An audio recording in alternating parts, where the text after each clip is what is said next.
장기 투자만 하는 것도 나쁘진 않아요. 예를 들어서 저 역시도 사이클 투자를 주장하지만 자산의 20에서 30% 정도는 근 10년 내는 거의 절대로 사용할 일이 없는 그냥 잉여 자산입니다. 그런 자산들 같은 경우에는 저 역시 비트코인이 향후 20, 30년 동안 엄청나게 성장할 거라고 믿기 때문에. 네, 안녕하세요. 저는 유튜브 채널 멘탈이 전부다에서 암호화폐 투자에 관한 얘기를 하고 있고 비트코인 슈퍼사이클 2026을 집필한 저자이기도 한 신민철, 철이형이라고 합니다. 반갑습니다. 초기 비트코인 사이클 2013, 2017과 현재 사이클의 가장 본질적인 차이는 무엇인가요?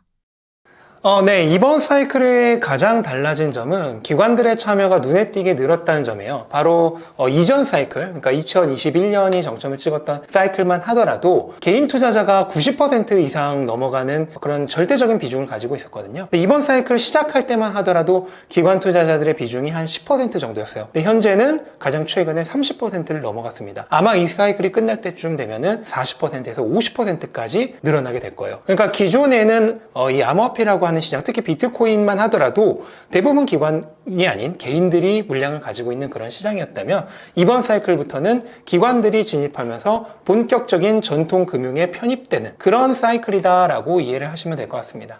2026년을 슈퍼사이클의 정점이라고 보는 근거는 무엇인가요? 네, 일단은 이번 사이클 같은 경우에는 전반적으로 지난 사이클들과 비교해서 사이클이 굉장히 변동성이 적게 단계적으로 가격이 상승하는 그런 계단식 상승을 보여주고 있어요. 그렇게 된 가장 큰 원인이 총 3가지가 있는데 첫 번째는 시가총액이 너무 커졌다는 겁니다. 현재 비트코인 시가총액이 2조 달러가 넘는데요. 뭐 전 세계 모든 자산 다 합쳐서도 10손가락 안에 드는 은보다도 시가총액이 높고 그 다음에 뭐 아마존, 구글과 거의 비슷한 수준의 시가총액을 가진 자산이에요. 아마 이 사이클이 끝날 때쯤에는 뭐 미국 기업 1, 2위를 다투는 엔비디아나 마이크로소프트 수준으로도 커질 것으로 생각이 되는데 그렇게 엄청난 규모의 자산이 되다 보니까 당연히 가격을 올리기 위해서는 훨씬 더 많은 자금력이 필요하겠죠. 더 많은 에너지가 있어야지만 얘의 가격을 움직일 수가 있습니다. 그런 특성으로 인해서 가격이 뭐 한 번에 2~3배 올랐다가 그 다음에 마이너스 40~50% 하락했다가 하는 이런 급격한 변동이 잘 나타나지 않고 한 번 가격이 오르면 좀 오랜 시간 좀 차익 실현도 많이 하면서 조정을 거치다가 다시 오르고 또 조정을 거치는 이런 계단식 상승을 보여주고 있는 첫 번째 이유입니다. 그리고 두 번째 이유는 앞에서도 소개해드렸듯이 이번 사이클 들어서 기관들의 참여가 본격적으로 시작이 되었죠. 근데 기관들 같은 경우에는 너무 급격한 변동성은 원하지 않습니다. 왜냐하면 고객들의 돈으로 사실 기관들은 투자를 하는 거죠. 그런데 갑자기 몇 배 올랐던 애가 며칠 안에 다시 30~40% 하락해. 그렇게 급격한 변동성을 가진 자산을 고객들에게 소개시켜 줄 수가 없겠죠. 그래서 고객들의 자산으로 운영을 한다는 이런 기관의 특성상 너무 지나친 변동성을 좋아하지 않습니다. 또한 기관들 같은 경우에는 어느 특정 포지션만 가져가지 않아요. 투자에는 크게 2가지 포지션이 있죠. 하나는 롱 포지션, 그러니까 매수 포지션이고 하나는 숏 포지션, 매도 포지션인데 개인들 같은 경우는 보통 한쪽 방향에만 올인하는 경우가 많지만 기관들은 반드시 해지라 그래서 양쪽 모두를 다 하는 경우가 있습니다. 그래서 매수를 하면서도 동시에 선물 시장에서는 공매도를 한다, 숏을 한다든지 해서 양쪽 포지션을 동시에 가져가죠. 그럼 위아래로 포지션이 잡혀있기 때문에 어느 한쪽으로만 급격하게 변동성이 일어나기 어렵습니다. 그리고 기관들은 개인들과는 다르게 감정적으로 투자하지 않고 계획적으로 투자를 합니다. 감정적으로 투자할 때는 가격이 오를 때 포모가 오면서 급매수를 하면서 가격이 급등을 하죠. 하지만 가격이 떨어질 때는 패닉셀을 하면서 급락을 하죠. 근데 기관들은 이런 식으로 패닉바잉, 패닉셀을 하지 않아요. 계획적으로 매수, 매도를 하다 보니까 그런 급격한 변동이 일어나기 어렵게 됩니다. 그래서 기관들의 참여가 늘어났다는 건도 이번 사이클이 급격한 변동성 없이 튼튼하게, 탄탄하게 그렇게 계단식으로 상승하는 원인이 되겠고요. 그 다음 마지막으로 가장 중요한 이유는 유동성 확장 시기의 지연입니다. 비트코인 사이클은 기본적으로 4년 주기의 유동성 확장 사이클과도 맞물려 있는데요. 이번 주기 들어서 그 유동성 확장이 본격적으로 시작되는 시기가 굉장히 뒤로 지연되었어요. 가장 큰 이유는 너무 강한 미국의 경기와 고용으로 인해서 미국의 금리 인하가 지연됐다는 거. 미국의 금리 인하가 올해 들어서 한 번도 되지 않았고 이제 9월에 될까 말까 얘기를 하고 있죠.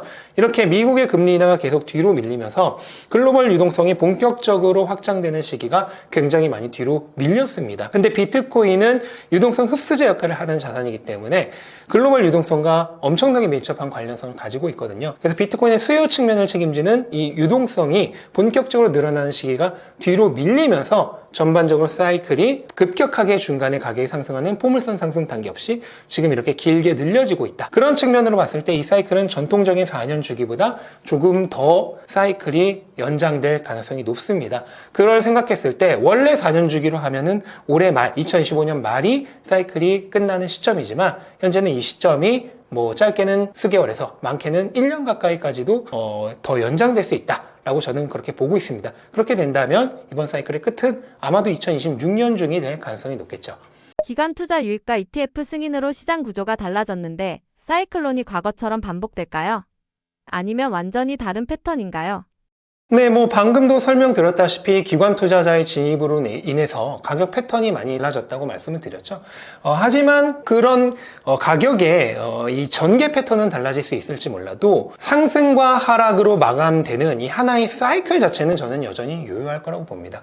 왜냐하면 이것은 꼭 비트코인뿐만 아니라 뭐 금이 되었던 주식이 되었던 아니면 부동산이 되었던 모든 시장에서 반복적으로 일어나는 현상이기 때문이에요. 기관이라고 하는 것도 결국 사람이 운용을 하는 것이고 기관들의 자금도 결국 그 고객들, 사람들의 돈입니다. 그렇기 때문에 상승과 하락의 이 큰 주기를 저는 벗어날 수 없다라고 보고요. 그랬을 때 그럼 비트코인의 이 상승과 하락의 주기를 만드는 가장 큰 원인이 무엇이냐? 라고 한다면 두 가지입니다. 하나는 공급 측면의 반감기, 하나는 수요 측면의 유동성 사이클. 근데 유동성 사이클이라고 하는 것도 일정 기간의 주기를 가질 수밖에 없거든요. 현재는 본격적인 확장 주기가 일어난 지 한 반년 정도 됐는데 보통 한 1년 반 정도 전개되고 나면은 이제 다시 수축기로 들어가게 됩니다. 왜냐하면 유동성을 무한히 뿌리게 되면 물가가 엄청나게 올라버리니까. 그렇기 때문에 수요 측면에서도 유동성 확장기도 무한히 지속될 수 없어요. 그리고 공급 측면에서 반감기는 이거는 예정에 전혀 변경 없이 4년마다 한 번씩 진행이 되고요. 그렇기 때문에 이 공급과 수요 측면, 이 중요한 양대 측면을 차지하고 있는 이 중요한 두 가지 요소가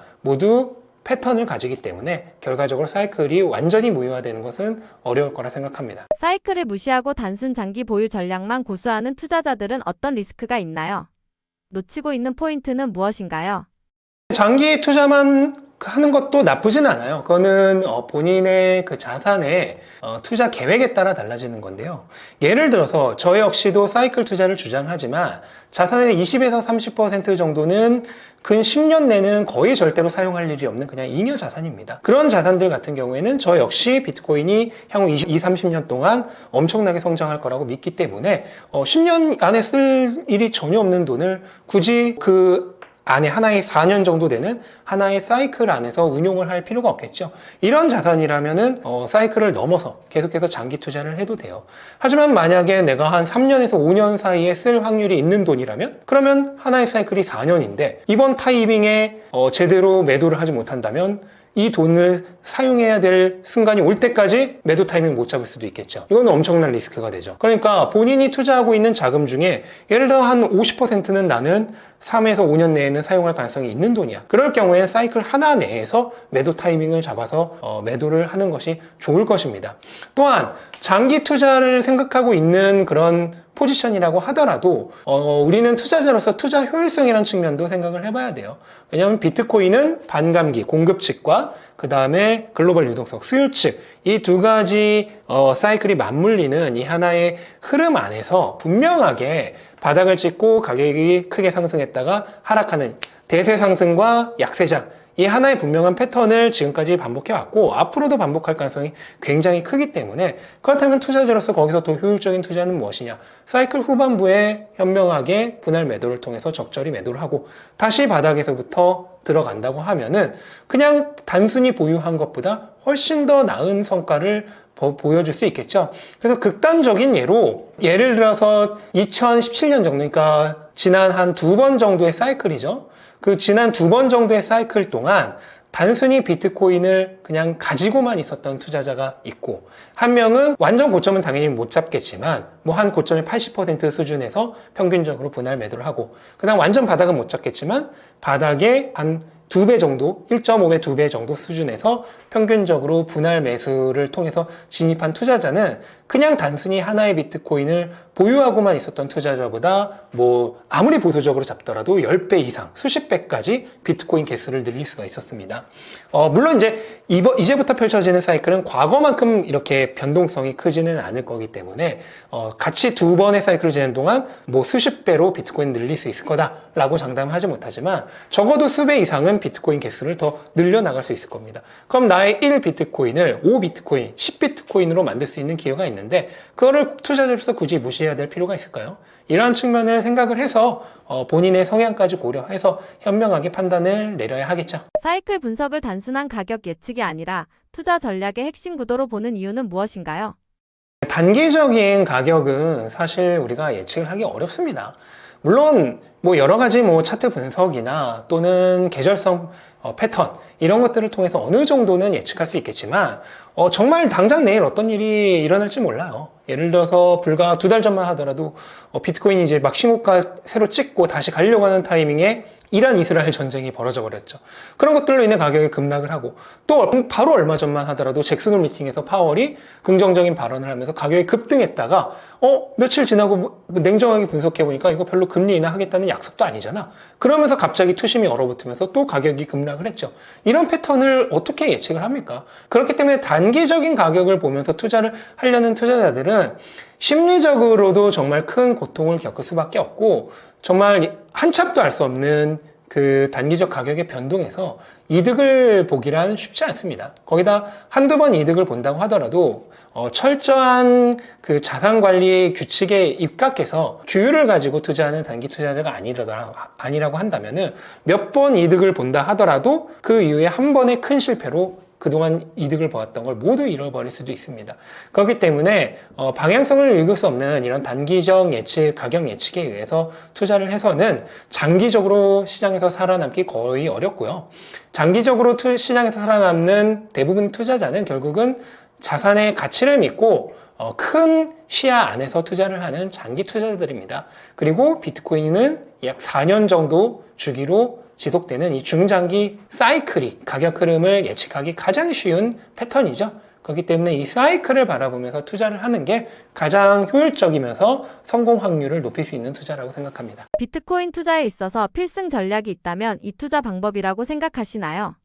네, 저는 비트코인 투자에 있어서만큼은 사이클 투자를 지향하는 것이 가장 확률 높은 게임이라고 생각을 하고요. 비트코인은 뭐 바닥을 암시하는 여러 가지 온체인 데이터들 그런 것들이 많이 이미 역사적으로 증명이 되어 있는 것들이 있기 때문에 이런 것들을 종합적으로 분석을 해서 완전히 바닥을 잡을 수는 없어요. 적절히 바닥권이라고 생각되는 지점에서 분할 매수를 통해서 진입을 하고 그 다음에 역시나 마찬가지로 각종 온체인 데이터, 온라인 지표 등을 보면서 고점 과열 신호 등을 파악을 하고 적절하게 고점대에서 분할 매도를 통해 탈출을 하는 것이 가장 승률 높은 게임이라고 생각합니다. 적립식 투자 방법과는 어떻게 다른 걸까요? DCA, 달러 코스트 에버리징이라고 해서 한국말로 하면은 뭐 장기 분할 매수가 될 텐데요. 그 방식도 굉장히 좋습니다. 그거는 이제 비트코인은 어떻게 보면은 하나의 진짜 저축 수단으로 생각을 하고 장기간에 걸쳐서 나의 구매력을 원화나 달러가 아닌 그러니까 법정화폐가 아닌 비트코인으로 비축해 두겠다라고 하는 마인드로 그렇게 정말 장기간에 걸쳐서 투자를 하는 것도 굉장히 유효한 방법이라고 생각을 하고 특히 나이가 젊을수록 앞으로 기대되는 수입이 굉장히 많기 때문에 그런 식으로 장기간에 걸쳐서 투자를 하는 것도 굉장히 좋겠죠.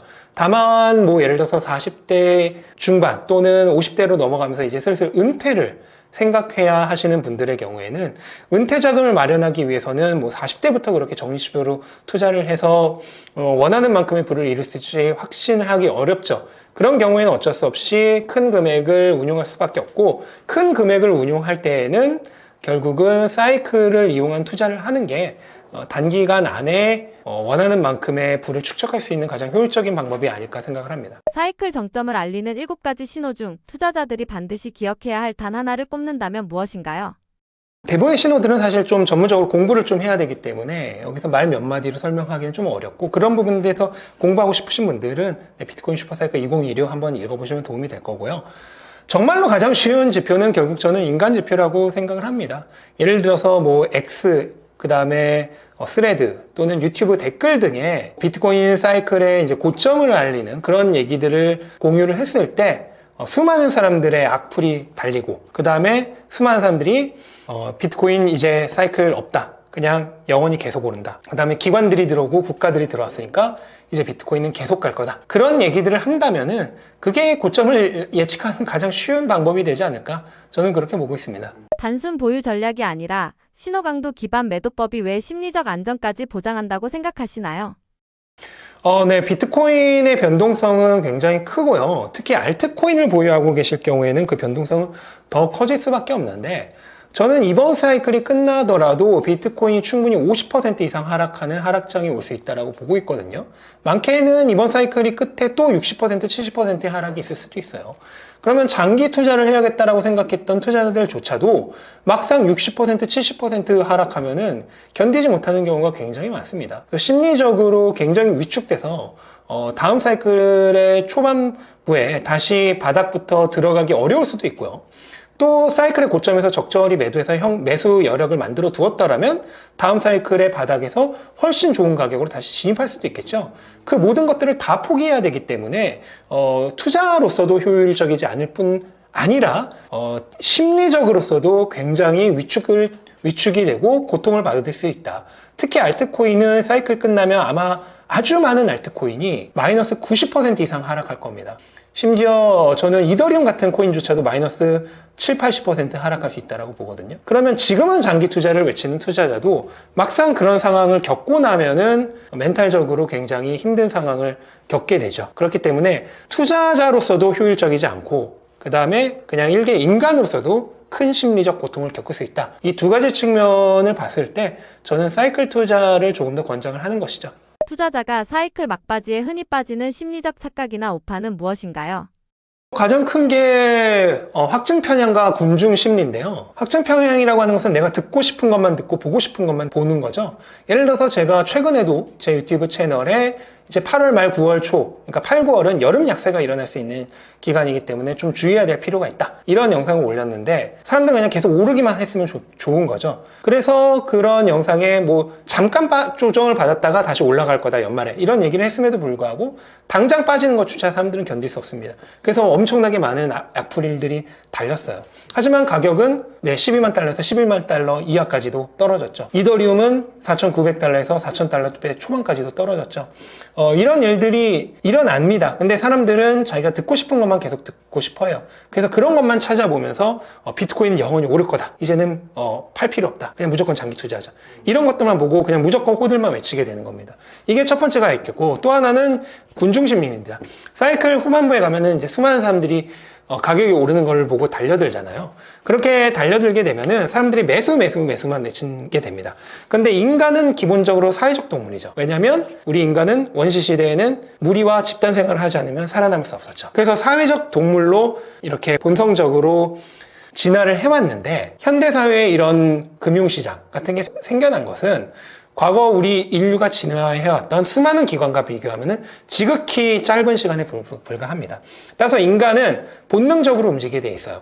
근데 그렇게 본능적으로 움직이게 됐을 때 다른 사람들과 실패하는 거의 대부분의 다른 사람들과 똑같은 판단을 내릴 가능성이 높다는 거죠. 그래서 사람들이 막 몰려들면서 매수를 외칠 때는 오히려 나는 그 사람들에게 가지고 있는 물량을 떠넘기고 빠져나와야 되는 타이밍이 되는 거죠. 근데 이렇게 하기가 생각보다 쉽지 않습니다. 주변에 모든 사람들이 다 비트코인 더 간다 이런 얘기를 할 때는 자기도 그렇게 생각을 하게 되기 쉽거든요. 그렇기 때문에 사이클에 대해서 공부를 해야 되는 거고 또 투자자로서 경험을 가지고 계획을 세우고 그 계획을 규칙대로 실행하는 연습을 해야만 하는 것이죠. 분할 매도 전략을 강조하셨는데 이를 실행하지 못하는 투자자의 가장 큰 이유는 무엇인가요? 이것도 역시나 결국은 감정의 문제입니다. 나는 이렇게 계획을 세웠지만 가격이 오르고 있으면은 팔고 싶지가 않은 겁니다. 더 오를 것 같은데? 근데 그러다가 가격이 떨어지기 시작해요. 근데 가격은 오를 때는 천천히 오르더라도 떨어질 때는 급격하게 떨어지거든요.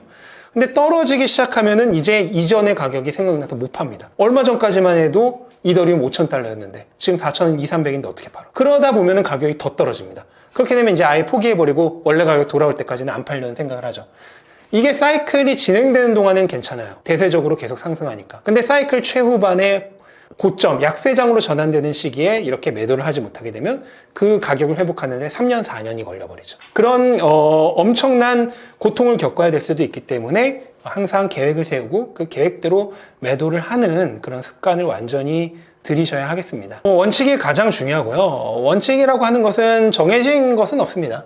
각자 투자하는 자산이 다르고 나이대가 다르고 성향이 다 다르기 때문에 각자에 맞게 계속해서 원칙을 세우고 그거를 지키고 지켰는데 이 원칙이 내가 공부를 더 해봤더니 경험을 더 해봤더니 좀 더 나 개선해야 될 부분이 있다. 그러면 개선을 하는 거죠. 개선을 하고 나면 또 그거를 지키는 겁니다. 이렇게 감정적으로 주먹구구식으로 투자를 하는 게 아니라 규율을 세워놓고 그 규율을 지키면서 거기에서 경험에서 얻은 것을 복기해보고 이 부분을 고쳐야겠구나. 그러면 그때 이 규율을 더 업그레이드, 개선시키는 거죠. 그런 식으로 발전해 나가야지만 투자자로서 성공할 수 있습니다. 작가님의 이번 신간에서 슈퍼사이클 이후 투자 휴식기를 가지라는 글이 인상에 남으면서도 언뜻 이해가 되지 않습니다. 실제로 투자자가 휴식을 취하지 못하면 어떤 부작용이 생기나요? 사이클이 종료가 되면은 적어도 6개월에서 많게는 1년 정도 또 약세장을 거치게 될 텐데요. 그 기간은 어떻게 보면 우리가 투자자로서 단순히 쉬는 시간이 아니라 다음 사이클을 준비할 수 있는 굉장히 좋은 시간입니다. 그래서 그 시간 동안 좀 부족했던 비트코인에 대해서 더 공부를 하고 그 다음에 제 책뿐만 아니라 여러 가지 다른 참고 자료들을 보면서 사이클에 대해서도 공부를 하고 또 내가 지난 사이클에서 했던 투자들을 한번 점검하고 복귀해 보면서 원칙을 개선하고 규율을 다시 만드는 그런 투자자로서 더 한층 거듭날 수 있는 그런 시간이거든요. 예를 들어서 우리가 운동을 한다고 했다도 근력 운동을 한다고 할 때도 운동을 했으면 충분히 먹어주고 쉬어줘야죠. 그래야지 근육이 더 성장하잖아요. 그것처럼 투자자도 투자를 했으면 그냥 그 상태를 계속 가는 게 아니라 내가 투자했던 것들을 다 점검해보고 또 새로운 지식들을 공부하고 하면서 다음 출발을 할 수 있는 그런 시간을 갖는 것이 굉장히 중요합니다. 그런 의미에서 이 사이클이 끝나고 났을 때 괜히 또 무리해서 급격하게 다른 곳에 이 돈을 놀리면 안 돼 하는 그런 강박관념에 다른 곳에 무리해서 투자를 했다가 잘 알지도 못하는 곳에 투자를 했다가 거기서 예를 들어서 물려버렸어. 그러면은 이 다음 사이클의 바닥에서 투자할 돈이 사라져 버리겠죠. 오히려 기회를 잡으려다가 기회를 놓쳐버리는 그런 모순에 처하게 되기 때문에 사이클이 끝났다고 해서 그 돈을 꼭 어딘가에 운용해야겠다. 그러한 강박관념을 갖기보다는 물론 자신이 잘 아는 어떤 다른 좋은 투자처가 있으면은 투자를 해도 좋아요. 근데 그게 아니라면은 무리하지 마시고 이번 사이클을 점검해보고 다음 사이클을 준비하는 시간으로 가지시는 게 더 현명하지 않을까 생각합니다. 사이클이 끝난 뒤 수익 실현 자금을 어디에 리밸런싱해야 가장 효과적인가요? 근데 지금 제가 설명드린 거에 사실 답이 있다고 보시면 되겠는데 자기가 정말 잘 아는 좋은 투자 자산이 있지 않은 이상은 괜히 무리하지 마시고 그냥 현금으로 가지고 있는 것도 굉장히 좋은 방법이라고 생각을 하고요. 1년, 6개월 이 정도 현금으로 가지고 있다고 해서 그 자산이 크게 줄어드는 것은 아닙니다. 네, 그렇게 엄한 곳에 투자를 할 바에는 차라리 그냥 그대로 가지고 있어라. 그리고 차라리 다음 사이클의 바닥을 잡을 준비를 해라. 라고 하는 게 제가 드릴 수 있는 가장 좋은 조언이 아닐까 생각합니다. 수익을 본 이후에 쉽게 하게 되는 실수가 있다면 어떤 게 있을까요? 가장 일반적으로 하는 실수는 조금 수익을 올렸다고 해서 그 수익돈 본을 쉽게 번 돈이라고 생각을 하고 그냥 막 써버리는 거죠. 그렇게 돈을 번 거는 번 거대로 다 쓰다가 그러다가 잃으면은 번 거는 이미 다 쓴 상태에서 잃었기 때문에 전체 자산은 오히려 쪼그러들게 되죠. 그러니까 투자로 번 돈을 너무 쉽게 사용하기보다는 다음 투자, 재투자를 위한 그런 준비 자금으로 사용을 해야지만은 눈덩이 굴리듯이 그렇게 복리 효과를 얻으면서 자산을 크게 증가시킬 수가 있겠죠. 2026 슈퍼사이클 정점에서 비트코인의 가격을 어느 정도 수준까지 예상하시나요? 사실 미리 알기는 어려운 부분이지만 여러 가지 방법들을 통해서 추측을 해봤을 때 저는 이 사이클의 끝에서 비트코인 가격이 20만 달러 이상으로 갈 것으로 생각을 하고 있거든요. 거기에 대한 근거는 여러 가지가 있는데 우선 가장 쉽게 전문가들이 예측하는 이번 사이클 최고 정점 가격을 수십 명, 수십 기관의 가격을 모두 모아서 평균을 내봤더니 한 21만에서 22만 달러 정도 사이가 됐었고요. 그 다음에 이번 사이클의 반감기 때 가격이 대략 6만 4천 달러 정도였는데 기존 사이클들의 반감기 이후에 가격 상승률을 계산을 해보면 이번 사이클에서 약 4배 정도 오를 가능성이 가장 높은 것으로 추론이 됩니다. 그럴 경우 6만 4천 달러에서 4배 정도 오른다고 하면은 한 25만 달러 정도가 되겠죠. 그리고 피보나치 되돌림으로 봤을 때도 20만 달러 정도 가격이 굉장히 유효한 가격이고 그 다음에 비트코인 가격 예측 모델 중에서 가장 신빙성이 있다고 알려져 있는 파워 법칙이라고 하는 그런 그 계산식이 있는데, 뭐 자세한 계산식이야 뭐 수학자가 아닌 이상 좀 이해하기 어렵겠지만, 쉽게 얘기해서 비트코인의 가격 성장 그 흐름을 수학적으로 계산을 해봤을 때 앞으로 일어날 수 있는 가장 평균적인 성장률 를 나타내주는 그런 차트라고 생각을 하시면 됩니다. 그 차트를 통해 봤을 때도 이번 사이클 고점에서 낮게는 한 21만 달러, 높게는 한 28, 9만 달러까지 올라갈 수 있는 것으로 집계가 되고 있습니다. 그런 여러 가지 지표들, 그 다음에 사람들의 의견들을 종합해 봤을 때 이번 사이클에서 충분히 20만 달러 이상의 가격이 가능하지 않을까라고 보고 있습니다. 이번 사이클은 알트코인 시즌은 없을 것으로 예측하는 전문가들이 많은데요. 투자 심리가 알트코인도 불장으로 만들 수 있다고 생각하시나요? 하지만 최근에 이더리움이 굉장히 가격이 많이 오르면서 신고가를 찍고 비트코인보다도 더 나은 성과를 보이자 이제는 그런 말들이 다 사라졌습니다. 사라진 거를 넘어서 이제는 무슨 말까지 나오고 있냐면은 이더리움이 비트코인을 역전할 것이다, 뭐 이런 얘기까지 나오고 있어요. 근데 정말로 그게 어떻게 보면은 사람들의 그런 심리적인 모순을 보여주는 단적인 예라고 생각을 해요. 불과 몇 달 전에 이더리움이 성적이 안 좋을 때만 하더라도 이제 이더리움 망했다, 이더리움은 솔라나한테도 역전당한다, 이더리움은 스테이블 코인이다, 왜냐면 몇 년 동안 가격이 그대로다, 그런 식으로 조롱을 하다가 잠깐 몇 달 가격이 비트코인보다 좋았다고 해서 비트코인을 역전할 거다, 이런 얘기들도 나오고 있습니다. 이처럼 사람들의 심리라고 하는 것은 굉장히 극단적으로 바뀌기 때문에 대중과 함께 움직여서는 투자에서 성공하기 어렵습니다. 그래서 대중들이 비난을 하고 조롱을 할 때 오히려 매수를 해야 되고, 대중들이 환호를 하고 막 더 간다, 영원히 오른다, 이런 얘기를 할 때 오히려 매도를 해야 하는 것이죠. 뭐 장기적으로 그렇다고 치더라도 어쨌든 이번에 이더리움이 보여준 퍼포먼스에서도 우리가 예측할 수 있듯이 이번 연말 정도부터 비트코인과 알트코인은 항상 연말이 가장 강력하게 상승하는 시즌이었죠. 그래서 연말 정도부터 이더리움이 최고가를 잠깐 찍었다 떨어졌는데, 그 최고가 4,800-900달러 정도 되죠. 이 부분을 완전히 돌파하면서 5,000달러 이상으로 그냥 쭉 치고 올라가는 순간부터 알트의 대장인 이더가 시장 전반을 이끌면서 알트코인 불장이 펼쳐질 가능성이 굉장히 높지 않을까, 그렇게 보고 있습니다. 대표적인 알트코인으로 AI 토큰 RWA 밈코인이 있습니다. 이 세 가지 중에서 슈퍼사이클에서 가장 주목해야 할 테마는 무엇인가요?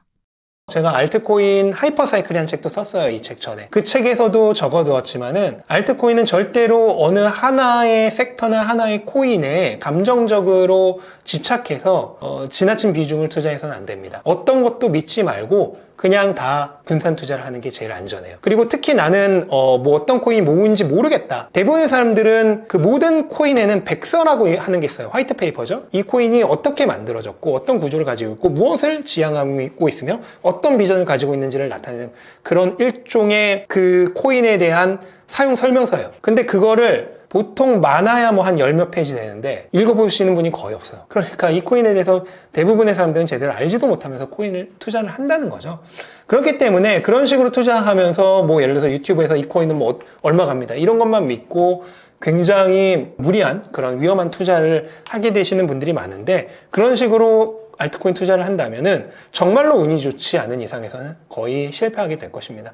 그러니까 알트코인은 절대 어떤 특정 코인에 지나치게 탐닉하지 말고 그냥 많은 여러 가지 코인들, 최소 5개 이상, 저는 한 10가지 정도를 추천을 드리는데 그 정도 코인에 분산 투자를 하는 게 가장 좋습니다. 그리고 나는 뭐 AI가 뭐고 RWA가 뭐고 나는 그 백서 같은 거 전혀 안 읽어, 이런 분들이시라면 그냥 알트코인 시가총액 상위 코인들만 투자를 하는 게 좋고, 예를 들어서 1위부터 10위까지 이더리움 알트코인 중에 스테이블 코인 제외하고 이더리움부터 1위부터 10위까지를 투자를 한다든지, 그때 투자를 하는 방법도 두 가지가 있는데, 하나는 시가총액 비중대로 투자를 하는 겁니다. 예를 들어 1위부터 10위까지 시가총액을 다 더한 다음에 이더리움의 시가총액을 봤더니 한 30% 정도야. 그러면은 알트코인 투자할 금액 중에서 30%를 이더리움에 투자를 하는 거죠. 이렇게 시가총액 비중대로 투자를 하는 방법이 있고, 또 한 가지 방법은 그냥 심플하게 모든 코인에 10%씩 투자를 하는 겁니다. 그렇게 투자를 한다든지 이런 식으로 분산 투자를 한다면은 알트코인 투자로 인해서 크게 손해를 볼 일은 없을 겁니다. 그러니까 어느 특정 코인의 상승으로 인해서 자산이 크게 상승하는 그런 것에 기대하기보다는 그냥 알트코인 전체의 평균적인 상승률이 비트코인보다 더 좋을 것이라고 생각하고 투자를 하는 거죠. 리플코인에 대해서는 어떻게 생각하시나요? 네, 뭐 이 채널 구독자분들뿐만 아니라 대한민국에서 가장 인기 있는 알트코인이 리플이에요. 근데 리플은 뭐 여러 가지 굉장히 좋은 비전들이 있죠. 근데 앞에서 저는 설명드렸다시피 저는 지난 사이클에서 알트코인에 특히 디파이와 관련된 그런 비전들을 굉장히 믿고 투자를 했다가 큰 낭패를 봤거든요. 어떤 낭패였냐면은 사이클이 진행되는 동안에는 굉장히 많은 그런 계획들이 나오고 좋은 얘기들이 나오고 비전이 나오지만은 사이클이 종료되고 나면은 그렇게 얘기를 했던 계획들의 거의 대부분이 다 지켜지지 않는다는 것을 저는 이제 실제 경험으로 깨달았습니다. 그리고 그때 말했던 계획들의 대부분은 이번 사이클인 현재까지도 사실 지켜지지 않고 있어요.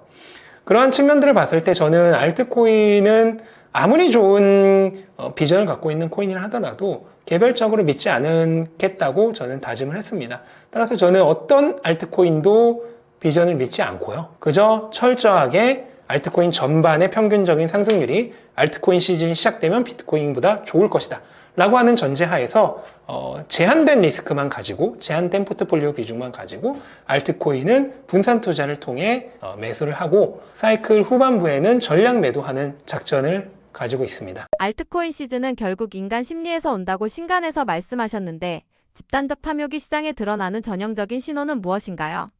뭐 좀 지표로도 볼 수 있는 것들이 많이 있는데 뭐 그중 가장 대표적인 게 구글 트렌드죠. 구글 트렌드에 구글에서 검색해서 들어가면은 사람들이 무엇을 얼마나 검색했는지를 나타내는 그런 지표들이 있거든요. 거기서 비트코인을 쳐보시고 기간을 한 5년 정도로 잡아두시면은 지난 사이클부터 지금까지 비트코인 검색 트렌드가 어느 정도였는지를 알 수 있어요. 근데 그걸 보면 지금 같은 경우에는 검색 트렌드가 지난 사이클 정점 대비해서 거의 없는 수준입니다. 그 얘기는 과열이 아직 전혀 안 되었다는 얘기죠. 그 외에 뭐 자신이 원하는 뭐 이더리움이나 솔라나도 그런 식으로 검색을 해볼 수 있겠죠. XRP도 그런 식으로 검색을 해볼 수 있겠고. 그렇게 검색을 해봐서 사람들이 얼마나 검색하느냐를 보고 우리는 쉽게 추정을 할 수 있죠. 또 한 가지 정말 가장 쉬운 것 중에 하나는 주변 사람들의 반응이에요. 모든 상승장의 끝에 가면은 원래라면 그 자산을 절대 사지 않을 것 같은 사람들도 몰려오는 시기가 있습니다. 예를 들어서 버스를 탔더니 옆자리 아주머니들이 비트코인 얘기를 한다던가 또는 뭐 슈퍼에 갔더니 할아버지가 비트코인 얘기를 한다던가 이런 일이 발생하면 이제 우리 슬슬 고점을 예상해 볼 수 있는 가장 쉬운 어떻게 보면 인간 심리 지표가 될 수 있겠죠. 저는 근데 어느 특정 하나의 신호만을 가지고 판단을 내리진 않고요. 뭐 수많은 지표들이 있어요. 예를 들어서 온체인 지표 중에서 뭐 MVIV 지표라든지 파이사이클 탑 인디케이터라든지 SOPR, NUPL 등등 수많은 지표들이 있고 또 차트 패턴상으로도 우리가 고점을 예측해 볼 수 있는 여러 가지 패턴들이 있죠. 그다음 보조 지표 RSI나 MACD 같은 그런 수많은 지표들을 종합적으로 참고해서 판단을 하는 것이고 그 중에서 인간 심리도 굉장히 중요한 요소 중에 하나다. 그렇게 생각을 하시면 될 것 같습니다. 비트코인 시장도 어렵지만 알트코인 시장은 더욱더 어려운 것 같습니다. 이번 슈퍼사이클에서 살아남을 알트코인과 역사 속 한 페이지가 될 알트코인을 가르는 중요한 기준은 무엇인가요? 뭐 어떤 알트코인이 살아남을지 사실 지나고 나서는 예측하기 어려운 것이라고 보겠지만 결국 가장 핵심적인 요소는 사람들의 사용성이 있는 그런 알트코인인가를 바라보시면 제일 좋을 것 같아요. 예를 들어서 지난 사이클 같은 경우에 솔라나와 에이다가 굉장히 카르다노죠. 경쟁하는 그런 구도였는데 당시에는 카르다노가 솔라나보다 더 시가총액이 높았어요. 하지만 이번 사이클 들어서 솔라나에 완전히 역전되었죠. 근데 저는 그거를 지난 사이클에서 사실 너무나 쉽게 예측을 하고 있었는데 왜냐면 지난 사이클에 디파이를 한참 사용하던 저에게 있어서 솔라나는 정말로 사용성이 많은 코인이었습니다. 반면 카르다노는 제대로 된 그런 디파이 서비스가 거의 존재하지 않았어요. 그러니까 실제 사용되지 않고 비전만 있는 그런 코인이었다는 거죠. 근데 그게 지난 사이클까지만 하더라도 카르다노가 솔라나에 비해서 사람들이 사용하지 않음에도 불구하고 가격이 더 높을 수 있었지만 이번 사이클 들어서는 결국은 역전을 당하게 되었죠. 그러니까 뭐 말만 하는 코인들은 결국은 도태되게 된다라고 보시면 됩니다. 실제로 그 코인들이 말한 그런 비전들이 지켜지는지를 좀 보시는 게 중요한 측면이 되지 않을까 생각을 합니다. 알트코인에 투자하려는 분들에게 한 말씀 부탁드립니다. 네, 뭐 그래서 뭐 알트코인 투자에 대한 결론을 내보자면 어떤 특정 코인에 절대로 지나치게 비중을 실어서는 안 되고요. 비트코인의 비중이 저는 최소 50% 이상은 돼야 된다고 생각을 하고 그렇게 비트코인이라고 하는 이제 하나의 축을 분명히 가져가고 있는 상태에서 수익성을 조금 더 보완해주기 위해서 알트 시즌이 시작될 때 알트코인들을 가져가되 특정 코인에 집중되지 않고 좀 여러 알트코인들로 이루어진 그런 분산 투자 포트폴리오를 가져간다면 이 알트코인 포트폴리오가 비트코인보다 평균적으로는 더 상승을 할 수 있는, 그래서 더 높은 수익성을 낼 수 있는 그런 흐름이 될 거라고 생각을 하고요. 다만 저는 알트코인의 비전을 믿지 않기 때문에 사이클이 종료될 때에는 모든 알트코인들은 전량 매도해야 된다고 생각을 하고 있습니다. 그래서 알트코인은 장기 투자적인 관점보다는 사이클 후반부에 반짝 비트코인보다 더 나은 성과를 내는 그런 일종의 투기성 포지션으로 생각을 하고 접근을 하시는 게 안전하지 않을까 저는 생각을 합니다. 네, 이번 사이클 아직도 저는 기회가 많이 남아있다고 생각을 하고요. 2025년을 넘어서 2026년까지도 전개될 이 사이클에서 남은 기간을 생각한다면 기간 대비 보상은 오히려 가장 좋은 기간이 이 사이클 후반부라고 생각을 합니다. 그래서 이 사이클 후반부 잘 대비를 하신다면은 그 어떤 곳에 투자를 하는 것보다 더 좋은 성과를 낼 수 있는 정말 짧고 환상적인 6개월 또는 1년 정도가 될 수 있는 이 기간이라고 생각을 하시니까 제 책 비트코인 슈퍼사이클 2026 한번 읽어보시고 이 사이클 후반부에서 최대한의 성과를 얻어가실 수 있는 그런 좋은 전략들 공부해 보셨으면 좋겠습니다.